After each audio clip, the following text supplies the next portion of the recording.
नमस्कार, मी सिद्धेश दिलीप शिगवण बित्तम बातमीमध्ये तुम्हा सर्वांचं स्वागत करतोय। बातमीपत्राला सुरुवात करण्याआधी एक नजर टाकूया बातमीपत्रातील काही महत्त्वाच्या हेडलाईन्सवर।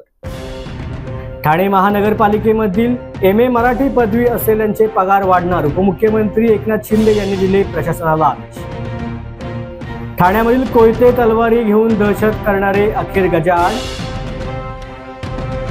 उद्धव ठाकरेंचे हम दो हमारे तीन एवढंच राहणार, रामदास कदम यांची उद्धव ठाकरेंवरती टीका।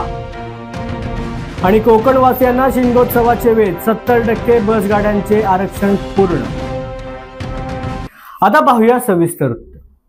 मराठी भाषा गौरव दिनाच्या दिवशीच ठाणे महानगरपालिकेचा एक प्रताप समोर आला होता। ठाणे महानगरपालिकेमध्ये काम करणाऱ्या MA मराठीमधील कर्मचाऱ्यांचा पगार वाढणार नसल्यामुळे मनसेने देखील आंदोलन केलं आणि त्याच पार्श्वभूमीवर आता एक महत्त्वाची माहिती समोर आली।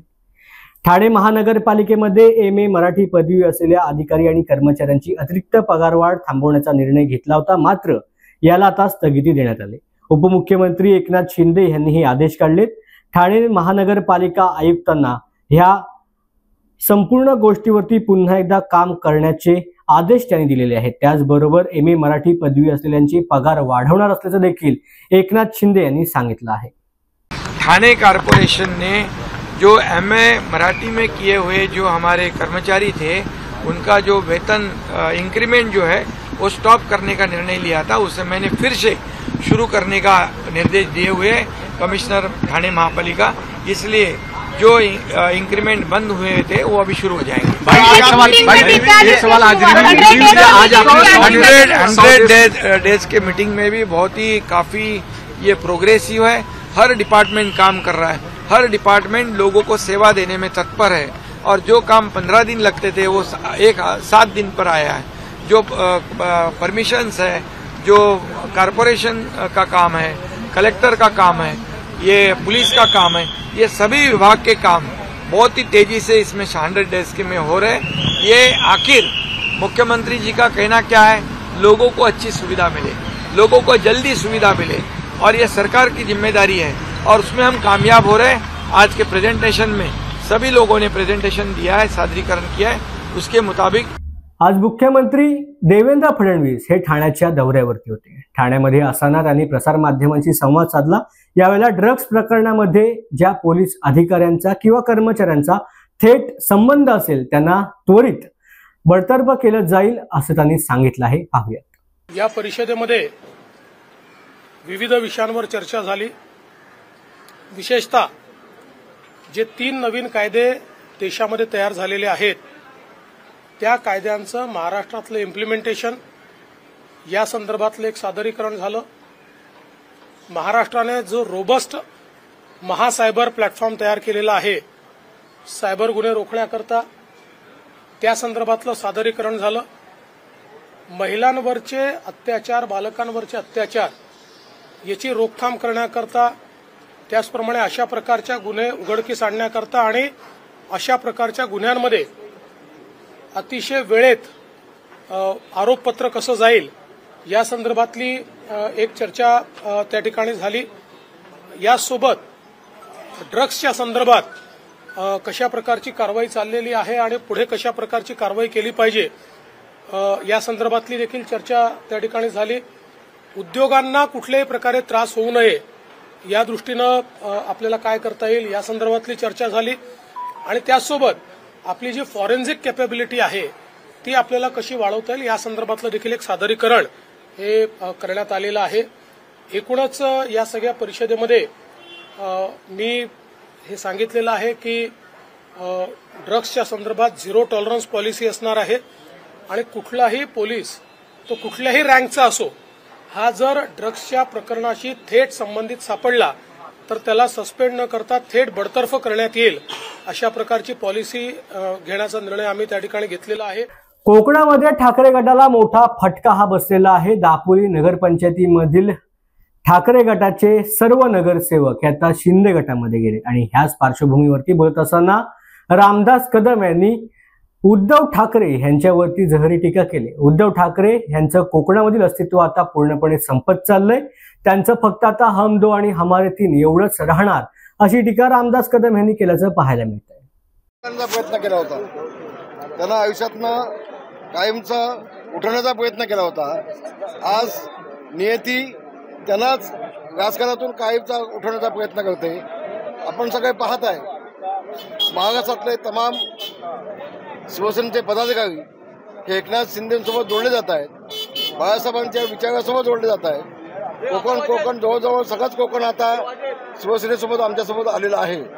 आणि भविष्यामध्ये ही तर नांदी आहे, हे तो झाकी आहे. अभी बहुत कुछ बाकी आहे.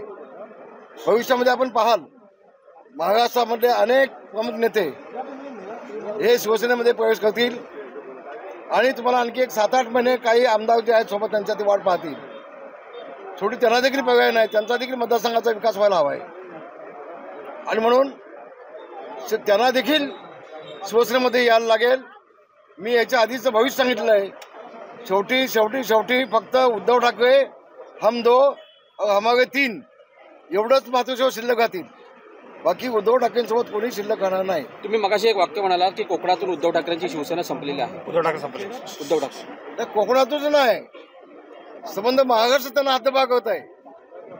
कोकणामध्ये फक्त त्यांचा एक आमदार आला निवडून, एकच आलाय, भास्कर जाधव आले. बाकी कोकण सगळं त्यांच्या हातातून गेलंय. कोकण हा शिवसेनेचाच आहे, भगव्या झेंड्याचाच आहे, बाळासाहेबांचाच आहे. आणि आता कोकणाने पूर्णपणे उद्धव ठाकरे हद्दपार केलेला आहे. भविष्यामध्ये महाराष्ट्रात देखील उद्धव ठाकरेंना हद्दपार केल्याशिवाय राहणार नाही, हा माझा विश्वास आहे. उद्धव ठाकरेंनी टीका केली होती की 50 खोके घेऊन गंगेत डुबकी मारली अशाच म्हणजे याच्या संदर्भातली. गंगेमध्ये अनेक लोक गेलेत, अनेक लोकांनी डुबक्या मारल्या. ते सगळ्यांनी पाप केले होते का? ज्याला कावीळ असते त्याला दुनिया पिवळी दिसते. आता उद्धव ठाकरेला एकनाथ शिंदे म्हणजे मोगलांच्या घोडे ज्यावेळेला पाणी प्यायला जायचे तेव्हा त्या मोगलांना त्या पाण्यामध्ये संताजी धनाजी दिसायचे. आता सकाळी उठल्यापासून उद्धव ठाकरे आणि संजय राऊत यांना फक्त एकनाथ शिंदे दिसत आहेत. आणि एकनाथ शिंदे आपण पाहिलात प्रचंड वेगाने चाललेत. विकास हा एकच ध्येय घेऊन चाललेत. विकास हेच माझं काम ही भूमिका घेऊन एकनाथ शिंदे चालले. यांना फक्त खोटे आरोप करायचे, बदनाम करायचे, एवढंच कार्यक्रम त्यांच्या शिल्लक आहे सध्या.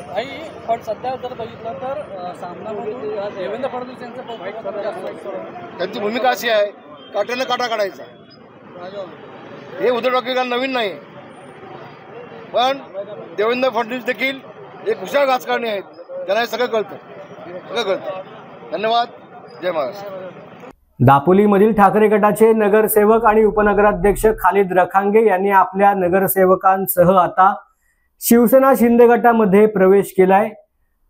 मंत्री योगेश कदम आणि माजी मंत्री शिवसेना नेते रामदास कदम यांच्या उपस्थितीमध्ये हा पक्षप्रवेश सोहळा पार पडला. यावेळेला बोलत असताना खालिद रखांगे यांनी दापोलीच्या विकासासाठी आपण शिवसेना शिंदे गटामध्ये जात असल्याचं मत व्यक्त केलंय. पाहूया. एकूण 9 नगरसेवकांनी प्रवेश केलेला आहे शिवसेनेमध्ये. काय सांगाल का, कोणत्या कारणास्तव हा प्रवेश झाला आणि कोणकोणत्या नगरसेवकांनी प्रवेश केला? ज्या पद्धतीने योगेशदादा कदम ह्या मतदारसंघाचा विकास करत आहेत आणि ज्या वेगाने काम करत आहेत त्या गोष्टीला लक्षात ठेवून शहरामध्ये योगेशदादाची सत्ता नव्हती तेव्हा शहर कुठे कमी पडायला नको, तेव्हा आम्ही नगरसेवकांनी विचार केला की पूर्ण ताकद दादांना देऊन ज्या पद्धतीने तालुक्याचा विकास होत आहे त्याच्याहून फास्ट शहराचा विकास व्हावा आणि लोकांना याचा लाभ व्हावा. आज अनेक वर्षानंतर दापोलीला मंत्रिपद भेटलं आहे. त्या मंत्रिपदाचा त्यांना फायदा व्हावा, दापोलीकरांना फायदा व्हावा आणि ज्या वेगाने विकास चालला आहे त्यातून अजून डबल टिबल च्या स्पीडने विकास व्हावा. हे सर्व गोष्टी लक्षात ठेवून आणि एकंदरीत जनतेचा मनाचा कौल आणि सर्व नगरसेवकांचा मनाचा कौल या सर्वांचा विचार करून हा घेतलेला निर्णय आहे आणि पूर्णपणे नगरपंचायत योगेशदादाच्या ताब्यात देऊन हा शहराचा विकास हा लक्षात ठेवून हा निर्णय घेतला. यापूर्वी 5 नगरसेवकांनी प्रवेश केलेला होता काही दिवसांपूर्वी आणि आज 9 ते 9 नेमके उभाटाचे आणि कोणकोणत्या पक्षाचे? ते सर्व नगरसेवक एकच पक्षाचे होते, उभाटा पक्षाचे. कारण याच्या आधी मी 7 नगरसेवक घेऊन उभाटामध्ये पक्षप्रवेश केला होता. ते आता त्याच्यानंतर सर्व उभाटाचेच नगरसेवक होते. ते पहिल्या टप्प्यामध्ये 5 आणि आता 9 असे पक्षप्रवेश. उभाटाकडे आता एकच आहे. हो, नगराध्यक्ष. आता नगराध्यक्ष पदासाठी दावेदार कोण असतात? नगराध्यक्ष पदासाठी दावेदार हे आमचे नेते योगेशदादा कदम आणि रामदासभाई बसूनच ठरवते. पुण्याप्रमाणे ठाण्यात देखील कोयता आणि तलवार गँग आपण पाहिली. त्यांची व्हिडिओ सध्या सोशल मीडियावरती चालू होती. कशा प्रकारे ह्या तलवार आणि कोयता गँगने एका कार्यालयामध्ये घुसून कर्मचाऱ्यांना मारहाण केली आणि तोडफोड केली हे देखील संपूर्ण सोशल मीडियावरती सीसीटीव्ही फुटेजच्या माध्यमातून प्रसारित झालं आणि एकूणच ठाण्यामध्ये चिंतेची आणि संतापाची लाट उसळली. ठाण्यामध्ये देखील अशा प्रकारचं वर्तन सुरू झालंय का? मग कायदा सुव्यवस्था काय करते आणि उपमुख्यमंत्री एकनाथ शिंदे यांच्या ठाण्यामध्ये अशा प्रकारच्या गुन्हेगारी का वाढते असा प्रश्न देखील आता नागरिकांकडून समोर येऊ लागला. मात्र आता ह्याच प्रकारची गुन्हेगारी करणाऱ्यांना पोलिसांनी अटक केले. तेजस हरुगले, अप्पा चौगुले आणि सागर दळवी अशी ह्या 3 आरोपींची नावं आहेत. सध्या ह्यांना आता अटक करण्यात आली असून त्यांची प्राथमिक चौकशी देखील केली जात आहे. त्यांच्याकडील कोयते आणि तलवारी देखील जप्त करण्यात पोलिसांना यश आलं आहे. आज 1 मार्च, सगळीकडे मार्च महिना सुरू झालाय आणि मार्च महिना म्हणजेच उन्हाळ्याचा महिना. मार्च, एप्रिल, मे ह्या 3 महिन्यामध्ये उन्हाळ्याचं प्रमाण मोठ्या प्रमाणात असतं आणि याच उन्हाळ्यामुळे नागरिकांना त्रास होऊ नये यासाठी आता ठाणे महानगरपालिकेने एक सूचना जाहीर केली आहे. सर्वांना सतर्क राहण्याचे आणि काळजी घेण्याचे आवाहन देखील त्यांनी केलं आहे. ठाणे शहरामध्ये उष्णतेचे प्रमाण वाढले असतानाच उष्णतेने काही काळ आता नागरिकांना त्रस्त केले. या वाढत्या उष्णतेमुळे उष्माघाताचा त्रास नागरिकांना होऊ नये यासाठी महानगरपालिका प्रशासनाने खबरदारीचे उपाय म्हणून काही महत्त्वाच्या सूचना नागरिकांना केल्या. तसेच आरोग्याची काळजी घेण्याचे आवाहन देखील प्रशासनाने ठाणेकरांना केले. वाढत्या तापमानामुळे उष्माघाताचा त्रास होण्याची शक्यता असते. हा उष्माघात टाळण्यासाठी कोणत्या प्रतिबंधात्मक उपाययोजना कराव्यात, उष्माघाताची लक्षणे कोणती, त्यामुळे काय त्रास होतो याची माहिती पालिकेने दिली. तसेच उष्माघातामुळे होणारे ताप, ग्लॅनी आणि विविध आजार ह्याची लक्षणे कशी ओळखावीत आणि ही लक्षणे आढळल्यास ताबडतोब महानगरपालिकेच्या नागरी आरोग्य केंद्रात किंवा कळवा येथील छत्रपती शिवाजी महाराज रुग्णालयामध्ये संपर्क साधावा आणि उपचार करून घ्यावेत असे देखील महापालिकेने नागरिकांना आवाहन करत असताना म्हटलं आहे.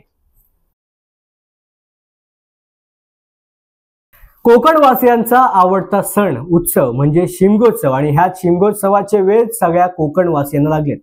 चाकरमान्यांचे लक्ष देखील आपापल्या गावाकडे जाऊ लागलेलं आहे. त्यांचं मन देखील हळूहळू आपल्या गावाकडे वळू लागलेलं आहे.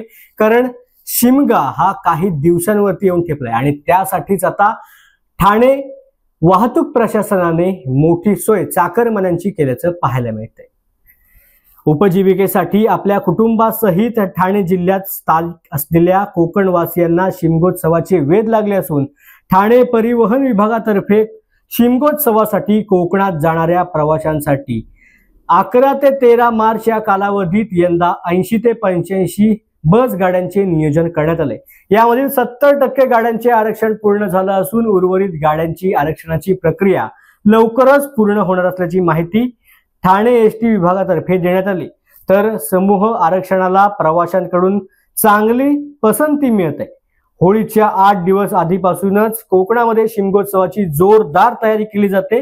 त्यासाठी कोकणवासीय मोठ्या संख्येने आपापल्या गावी जातात. यंदा 13 मार्च रोजी होळी सण आहे. यासाठी ठाणे एसटी विभागामधील 8 आगारांमध्ये सुमारे 85 गाड्यांचं नियोजन करण्यात आलं आहे. वेळ झाल्या बातमीपत्रात इथेच थांबायची. पुन्हा भेटू नवीन बातमीपत्रात. धन्यवाद.